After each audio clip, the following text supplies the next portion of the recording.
அப்போஸ்தலர் 19 அதிகாரம் 1-2 வசனங்கள். அப்பல்லோ என்பவன் கொரிந்து பட்டணத்திலே இருக்கையில் பவுல் மேடான தேசங்கள் வழியாய் போய் எபேசுவுக்கு வந்தான். அங்கே சில சீஷரை கண்டு, நீங்கள் விசுவாசிகளான போது பரிசுத்தாவியை பெற்றீர்களா என்று கேட்டான். அதற்கு அவர்கள், பரிசுத்தாவி உண்டென்பதை நாங்கள் கேள்விப்படவே இல்லை என்றார்கள். ஹல்லேலூயா. இந்த காலை வேளையில் கைரோஸ் நேரத்துக்கு உங்களை எல்லாரையும் நாங்கள் வரவேற்கிறோம்.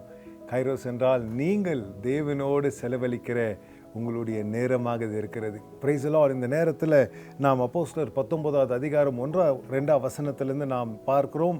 அப்போஸ்தலனாகிய பவுல் எபேசுக்கு வரும்போது அங்கே சில சீடர்கள் இருக்கிறாங்க. அந்த சீடர்கள் தேவனுடைய ரட்சிப்பை பெற்றுக்கொண்டிருக்கிறாங்க. அவங்க சுவிசேஷத்தை கேட்டிருக்கிறாங்க. யோவானுனால அவங்க ஞானஸ்தானம் பெற்றிருக்கிறாங்க.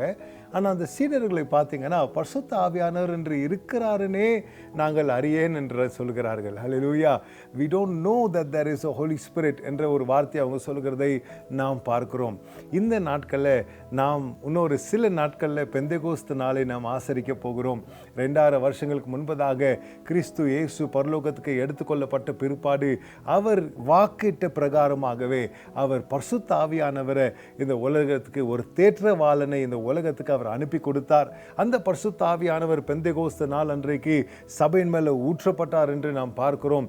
சபை பரிசுத்த ஆவியை பெற்றுக்கொண்டு வல்லமையாக செயல்பட்டார்கள் என்று நாம் பார்க்கிறோம். பாருங்க, இந்த கிறிஸ்துவ வாழ்க்கைக்கு பரிசுத்த ஆவியின் நிறைவு நம்மளுக்கு தேவை. இப்போ இந்த சீடர்களை நாம் பார்க்கும்போது நிச்சயமாக அவங்க ரட்சிக்கப்பட்டது எப்படி நம்ம பார்க்க முடியும்னா, அவங்க பரிசுத்த ஆவியின் ஒத்தாசை இல்லாமல் யாருமே ரட்சிக்கப்பட முடியாதுங்க.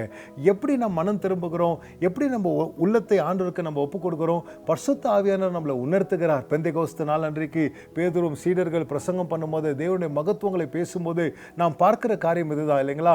அவர்கள் தேவனுடைய வார்த்தையை கேட்கும் போது அவங்க இருதயத்தில் குத்தப்பட்டார்கள் என்று நாம் பார்க்கிறோம். அது பரிசுத்த ஆவியானவர் கொண்டு வருகிற அந்த மன உருக்கத்தையும் அந்த மனம் திரும்புதலின் வேலை என்று நாம் பார்க்கிறோம். Praise God. நிச்சயமாகவே இந்த சீடர்கள் பரிசுத்த ஆவியினால மன உருக்கப்பட்டார்கள் என்று நாம் பார்க்கிறோம்.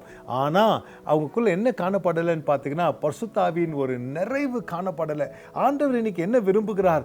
நாம் எல்லாரும் பரிசுத்த ஆவியினால நிரப்பப்பட்டு இருக்கிற ஒரு அனுபவத்துக்குள்ளாக வர வேண்டும்.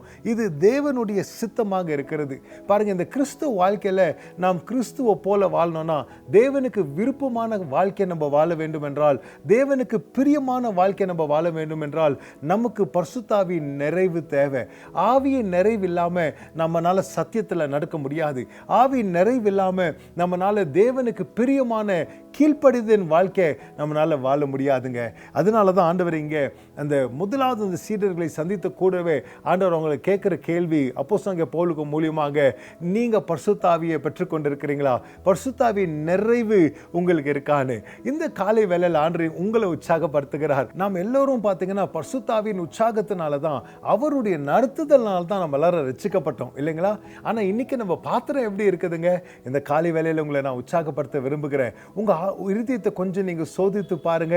நான் ஆவியினால நிரப்பப்பட்டிருக்கிறேன். நான் எபேசியர் 5 அதிகாரத்தில் நாம் பார்க்கிறோம். அப்போஸ்தலனாகிய பவுல் பல கட்டளைகளை சபைக்கு கொடுக்கிறார். குடும்பத்தின் கட்டளைகளை கொடுக்கிறார். அவங்க தனிப்பட்ட வாழ்க்கையில் எப்படி வாழணும்னு சொல்கிறார். நாம் தேவனை பின்பற்றுவர்களா, பி இமிட்டேட்டர்ஸ் ஆஃப் காட், இந்த வார்த்தையெல்லாம் சொல்லி அவர் கொடுக்கிற கட்டளை 18 வசனத்தில் நாம் இப்படி வாசிக்கிறோம். துன்மார்க்கத்துக்கு ஏதுவான மதுபான வெறி கொள்ளாமல் ஆவியினால் நாம் நிறைந்து. Praise God. நம்ம எப்படி இருக்க வேண்டுங்க?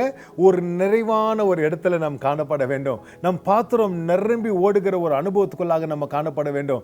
இன்றைக்கு ஆண்டவர் உங்களை பார்த்து கேட்டுக்கொண்டிருக்கிறார். இன்னைக்கு உங்க பாத்திரம் எப்படி இருக்குதுங்க?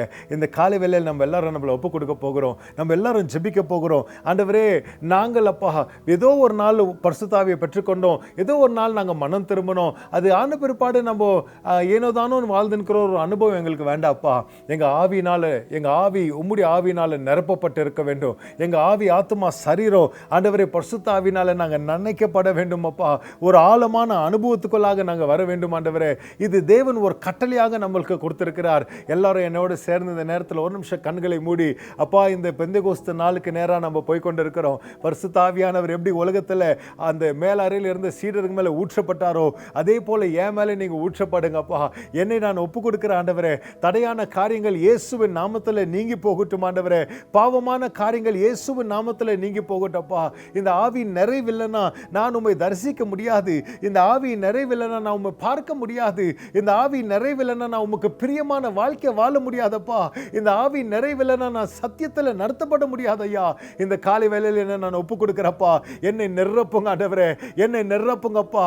என் பாத்திரம் வழிந்து ஓடிட்டும் ஆண்டவரே. இன்னும் அதிகமாக நான் உம்மை அறிய வேண்டும். இன்னும் அதிகமாக சத்தியத்தில் நான் நடக்க வேண்டும். இன்னும் அதிகமாக நான் கீழ்ப்படிய வேண்டும் ஆண்டவரே.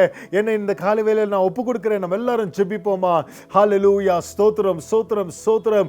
உமக்கு நாங்கள் நன்றி சொல்லுகிறோம் ஆண்டவரே. ஆண்டவரே, ஆவியின் அனுபவம் எங்களுக்குள்ள காணப்பட வேண்டும். ஆதியில் அந்த சபையில் நாம் பார்க்கிறோம்ப்பா. அப்போஸ்தலர் பவுல் எபேசுக்கு வரும்போது ஆவியானவர் இருக்கிறான்னு அறியாமல் அவங்க வாழ்ந்து கொண்டிருக்கிறாங்க. அது போல எங்கள் கிறிஸ்துவம் காணப்படக்கூடாதப்பா. உமக்குள்ள நாங்கள் வேரூன்றி இருக்க வேண்டும். பரிசுத்தாவின் அனுபவத்துக்குள்ளாக நாங்கள் மாற வேண்டும். அனலூன்றவர்களாக நாங்கள் இருக்க வேண்டும்ப்பா. எங்கள் வாழ்க்கை பரிசுத்தாவின் அபிஷேகத்தால் நிரப்பப்பட்டவர்களாக நாங்கள் காணப்பட வேண்டும். இன்றைக்கு எங்களை நாங்கள் ஒப்பு கொடுக்கிறோம் ஆண்டவரே. இந்த வாரமெல்லாம் அப்பா பெந்தெகோஸ்து நாளை குறித்து நாங்கள் தியானிச்சு கொண்டு இருக்கிறோம். உங்களுடைய வசனங்களை நாங்கள் கேட்டுக்கொண்டிருக்கிறோம். இன்னும் உற்சாகம் அடைய வேண்டும். இன்னும் அபிஷேகத்தால் நாங்கள் நிரப்பப்பட வேண்டும் ஆண்டவரே. இந்த பெந்தெகோஸ்து நாளை நாங்கள் ஆசரிக்கும் போது அப்பா ஆண்டவரே, சும்மா ஒரு சடங்காச்சாரமாக இல்லாமல் அப்பா ஆண்டவரே, உண்மையாகவே அபிஷேகம் நிறைந்தவர்களாக, உண்மையான ஆதி சபையின் அனுபவத்துக்குள்ளார்களாகப்பா அப்பா, தேவனுக்கு பிரியமான ஒரு சபையாக நாங்கள் காணப்பட எங்களுக்கு நீர் உதவி செய்யுங்க அப்பா. உங்கள் கருத்தில் எங்களை நாங்கள் ஒப்பு கொடுக்கிறோம். உமக்கே துதிகன மகிமை உண்டாகட்டும். இயேசு மூலம் ஜெபிக்கிறேன் ஜீவனுள்ள நல்ல பிதாவே. ஆமேன் ஆமேன். கர்த்தர் உங்களை ஆசீர்வதிப்பாராக. இந்த நாள் பரிசுத்தாவின் அபிஷேகத்தினால நிரப்பப்பட்டு தேவ அபிஷேகத்தினால நீங்கள் நடக்க வேண்டும் என்று நாங்கள் ஜெபித்து கொண்டிருக்கிறோம். அதே அபிஷேகத்தோடு போங்க. கர்த்தர் உங்களை வழி நடத்துவாராக. ஆமேன் ஆமேன்.